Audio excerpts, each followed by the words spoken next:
We're at the Sisters Uptown Bookstore Cultural Center in Harlem. Wow, what a packed house. I never seen a place so packed. Talking about money.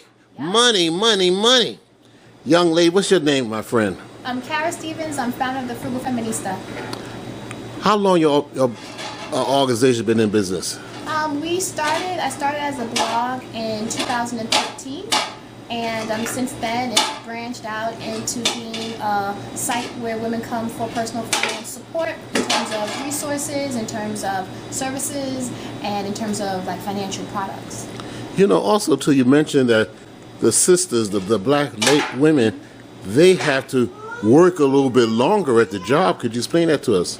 Well, what I was talking about, because financially, a lot of African American women are expected to head households alone and then have multi-generational households as well, meaning that there's several people in that household, whether it be grandparents, nieces and nephews, and relatives, and all that money is being used from one income. The expenses coming from one income. So what ends up happening is that it extends the amount of time that they have to work, and they're ill-equipped to actually support themselves because they're taking care of the daily finances of other family members instead of thinking about their long-term goals, which may force them to unwillingly be longer at work than they want to. You're a school teacher by trade, right? Yes, I am. And it seemed like the class which people see, class was in session on there. Absolutely. I use the same tactics that I would use in my classroom to support a different type of classroom. This is a classroom for women about money. So the same tools I ask that I would for my students, I use for women to help them get stronger, more self-aware, and more confident about their finances. How many times you give these seminars offhand? I try to do them quarterly. Mm-hmm. Yeah, so this is my first in New York City, Uptown, which is awesome for what I consider Black Women's History Month at a Black Women's Bookstore. So it was very much in line with Women's History Month, and also with the launch of my book, Unmasking the Strong Black Woman, which also digs deep into how women of color in particular have to free themselves emotionally and financially in order to make themselves fully free. Also, too, I told someone, my producer, about this about the title of this book, mm-hmm. and he said, "Oh, another type of book. You know, they try to overrun the men." Is that mm-hmm. true? Absolutely not. Caring about women is not caring about men. It's not hating men. Unmasking the strong black woman is helping women really step into their strength, and a stronger woman creates stronger communities, stronger families. So if anything, I think men will actually benefit from reading the book, sharing the book, and celebrating the bits of information and transformation that are inside the book. We as a people really need this book. Mm-hmm. You know, no matter who sat in the chair, okay? Mm-hmm. Why do we really need this information now more than ever? Well, I think we need this information more than ever because there's so many statistics that show that we're not saving, we're not prepared for retirement. We have generational wealth, actually generational poverty that's passed on from generation to generation. Communication around financial literacy is often not happening. So this kind of book and these types of conversation and events that we have at Uptown, Sisters Uptown Bookstore really make the conversation open, transparent, and non-judgmental, which is probably the first step in helping us really see how important it is to have these conversations, because the first step is knowing what we don't know. You know, sometimes I'll be at home on Saturday, and usually I listen to the general market stations, mm-hmm. and usually they put the finance stuff on the weekends. I guess I don't make money for them during the weekend. They have a lot of interesting topics. Do you think that we should educate ourselves by listening to some of these shows? I mean, I don't know what specific shows you're referring to. Well, I listen to, I like to listen to Dave Ramsey sometimes. Okay, I mean, I think Dave Ramsey has great ideas about personal finance. I know a lot of other lesser known financial experts that also share their personal journeys through getting out of debt and building wealth. And I think that you don't have to necessarily listen to those shows, but you can do your own research and find expert or someone that's in that talks about that you resonate with. You got an expert to a person who knew, like you said, you didn't know too much about it, but you went out and got an accountant. And sometimes they're kind of hard. A good one is hard to find in between, right? But how did he teach you on certain things? Well, my accountant, I was referring more to my financial advisor. My financial advisor asked me questions to help me understand what my risk tolerance was, what my interest in, the types of financial goals I had, and then from there he was able to show me what buying different equities meant, and what that meant for my long-term portfolio, and what it meant for how it fit into my larger goals when it came to my finances. Also, this circle. Tell me about this circle, which you have everyone in the beginning to. Okay, so this will be my last answer. Yes, this will be your last answer. So with the circle, it helps you create financial self-awareness. So basically, with anyone's financial life, you have different components. You have credit cards, you have debt, you have student loans, you have your desire maybe to buy a home, to invest, to buy real estate. And within that, you may be doing well in reaching those goals, and in some areas you may not be. So the circle was there to kind of see where exactly you are in that continuum in each of those areas. And ideally, you would have a circle inside of a circle where a larger circle inside of a circle where you can see that your finances are really strong in all those areas. But if not, you may see that you're doing well in one area versus the other, and either way, it helps you see where a great starting point would be. One should budget too, right? Yes. Very important, right? How about a person, real fast question, a person on a fixed income, what would you say to them? I would say that they need to budget as well. The same rules apply, and you may decide you want to have an additional stream of income in order to shore up what you are missing in terms of your budget. But budgeting is great for all types of people, on fixed incomes and not fixed incomes. I would like to thank you very much. Thank you so much. And I hope this is not the last time. I'd like to interview you again in the near future. Very interesting because when they did Sister circles, community organizations, black think tanks, and churches is to discuss or explore how African American women can better navigate the emotional and financial implications of these roles. They can be draining at least and devastating at worst, especially those who are ill-equipped and unprepared to handle the magnitude of these responsibilities. In the effort to bring more financial control and emotional support to all of the African American women, I think we should start with small and deliberate acts of financial self-care. In fact, I believe every woman should host their own financial self-care weekend.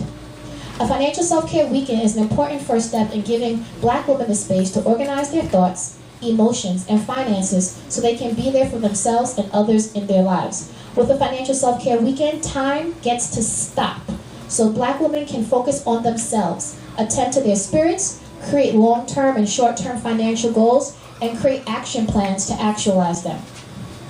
Here's an example of what you can do to prepare for and benefit from your first financial self-care weekend. Step 1, announce it. In preparation for this weekend, tell everybody that you will not be available for socializing. If you have kids, find a way to have them go someplace else so you can get some time to yourself. If you're married, let your husband or significant other know that you are off duty for the weekend. At a different time, the two of you can do a couple's financial retreat. Step 2, create an abundance and prosperity soundtrack. Find as many songs as you can to inspire you and encourage you to attend to your emotional financial worlds. I personally love Strength, Courage, and Wisdom, Ain't Nothing Going On But the Rent, Happy, A Rose Is Still a Rose, Beautiful, and An Empire State of Mind, but you can choose your own that work best for you. Step 3, prepare for a positive experience. Buy healthy snacks ahead of time and make your space beautiful and clean so you can make the financial self-care weekend essentially positive one. Step 4, use media to make your money grow. Identify a range of films, movies, and documentaries that will help soothe your soul, entertain you, and deepen your understanding about the importance of financial literacy and wealth building in your family.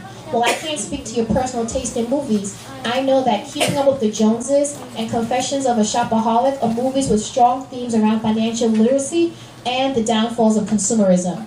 They are somewhat entertaining as well. On the other hand, documentaries that will raise your consciousness level about the wealth game include Spent, Looking for Change, that's narrated by Tyler Perry, Black Heirlooms, and the documentary Maxed Out. Step 5, reflect on your financial identity. Think about your current financial identity. Are you a money hoarder, a spender, or somewhere in between? Think about how and why this identity formed, and if it benefits your future self to continue relating to money in this way. Step 6, organize your files. Take the first step to putting structures in place around budgeting, downsizing the number of credit cards that you use, and setting up appointments with your bank and workplace to better educate yourself on retirement options and policies. Step 8, act and automate. While automation is not the cure-all for building a financial foundation that's strong, it's definitely an excellent tool. Over the weekend, automate the amount of money that you want to save every pay period from your checks. And I talk about the 30-20 rule, 50 rule. The rule of thumb is that you should aim for at least 20% saving of your take-home pay all the time. Set your account to swoop in and remove 10% each time you can, so you don't even miss it. An online savings account at Capital One 360 and Ally Bank are great places to start and have above average interest rates for savings accounts. If you can't swing 20%, then start with 5% or even 2%. The most important thing is you start now and stay consistent. And step 8, repeat and refine. You can't completely overhaul your finances in one weekend. That's unrealistic. But you can make them a lot better within 48 hours. Once you start the process of reconnecting with your finances, you will get a better gauge of what your financial next steps are. This is the essence of repeating and refining. Your second financial self-care weekend will take its cue from the first, in the same way that your 22nd financial care weekend will be an extension of all that came before it. You will see that you'll make more progress with your finances. Your financial self-care weekends will be about making tweaks, adjustments, and pivots instead of major reconstructions. I'll say it again, 65% of your FICO score comes from your payment history, right? Your ability, how much you pay, and how much you owe. So if you pay your bill on time and every month, you are sure to have a solid credit score. The other things are like how much your credit mix, how much new credit you have, and other things that, those are like pebbles compared to the boulders of improving your credit. And here's another strategy for improving your credit. You put it on automation. So you get something that's really low cost, like a gym membership or like your Netflix bill, and you have it be, so imagine you have it be, you put it on, you have your payment be your credit card payment to your credit card. And then you connect your automation, you automate your payment from your credit card. So each month, you're definitely going to be paying something in full all time. You don't have to worry about that, and your credit score will jump. Right? I'll say it again. So I'm going to put this down. So consider your credit card in the middle, and then you have your bank where you take the automatic deduction, and this is Netflix. So you pay every month, and then then you have it debited every month from your automatic payment. So that means that every month you're paying something in full and on time. Spread their art and their artistry. There's nothing great about being a broke life coach because you're not coaching anybody. You know what I mean? You're struggling. So no one's going to take advice from you because you're going to be bitter and resentful because people keep on taking from you. So one of the things with the Strong Black Woman book is that I encourage Black women to stop that. Strength came from our ability to adapt to slavery and these circumstances that we had no control of. But now we are in a position to decide the courses of our lives. And from that, we have to decide to put ourselves first. Now, everyone laughs, but we have to put ourselves on that list of the 20 things we have to do in a day. Make sure, and you don't put it in pencil, put it in pen. Me. I need to do X, Y, and Z for me. I need to spend $20 on me. I know this $20 can go toward my husband, but today it's going towards me. You know what I mean? And it's okay, because you're there for everybody else. And those statistics do not lie that I shared at the beginning. So this isn't just like, we're creating a movement here where we can feel comfortable using our sister circles to talk about money in a way that empowers all of us. All right? So, anyone else want to share the way that they want to take their passion, their sweet spot, to the next level? Yes, ma'am. Say your name. Melissa. Melissa! Yes. So I love to talk, Like I could easily talk to anybody. Right. And I love to like network. Makes it time bound. Realistic, yes, because I said I can do it. Measurable, absolutely, because I can do it. If I were to break it up into a monthly goal, that means I could break it up into a weekly goal, and I could break that up into a daily goal, right? So that makes it very measurable and specific. So make sure when you're creating goals, just don't say, I just want to get out of debt, girl. I just want to get out of debt. No, I want to get out of $3,000 worth of credit card debt or student loan debt within 6 months. Which means you can go even deeper if you like extra credit and extra stars. I'm one of those girls. That means this week I'll do this, week 2 I'll do that, week 3 I'll do that, and week 4 I'll do that. So that's when you're creating bite-sized goals for your finances, was going to fall into place without any actual effort, which is kind of crazy. So today, after having those revelations and going to the library and realizing that I need to really get my financial footing in order, I found a book by Glenda Bridgeforth called Girl, Get Your Money Right. And it was one of the most transformational books out there for me as a woman of color. I hadn't really heard women, in particular African American women, talking about money in such a holistic way.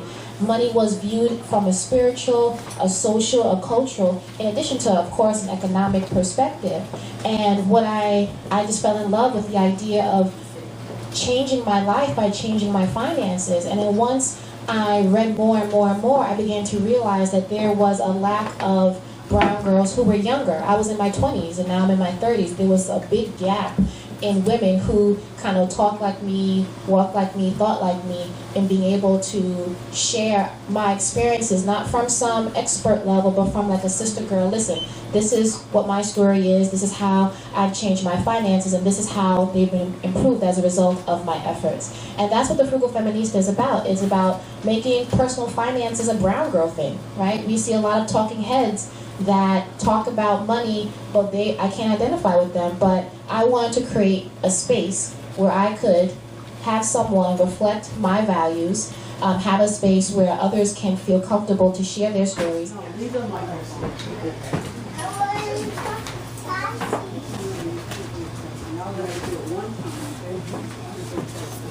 Tessie.